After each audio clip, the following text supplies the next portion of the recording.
Bekunjulwa ezamzukwana ngalolu hlelo lombukiso lwe-drive-in izihlwele zibuka zisezimotweni.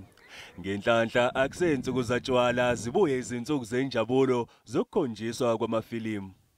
Njengoba usuvele usuqalile lo mbukiso ngempela sonto bekuyithuba lezakhamuzi zaseMossel Bay.